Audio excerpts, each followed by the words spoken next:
a great way to look at life is to be able to look backwards at your past and sort of construct meaning from these events that happen to you, right? Like we are meaning making machines. And for me, I get a lot of clarity from looking back and seeing the course that my life has taken as a result of some key events. Like I can look and say, wow, that was a watershed moment.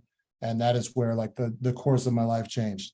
And so one of those moments for me was when I was living in Chicago, and I was working at a record label, and my close friends and I were in the midst of making this electronic music company, and we were going to produce electronic music. And they were at an apartment, and the apartment caught fire, and they all died. And so that event changed because I look, and like up to that point, I was so lost. I was so deluded and lost. And I as a result of that, went and became a firefighter and a paramedic. And then that turned me into a nurse, and ER nurse, and introduced me to my wife, and, was the genesis of my kids and all this stuff. So like that one night, like, was pivotal.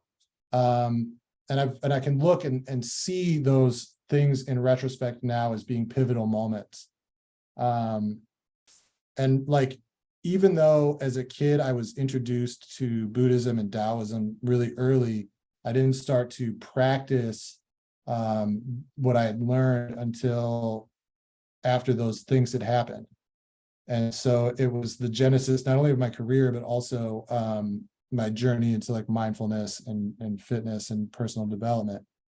And I think there's an important aspect of resilience is this concept of seeing your difficulties as opportunities. And for me, that's been something that I've had to sort of cognitively reframe in this retrospective way, and work to make meaning from these events, and then bring that concept into my everyday existence.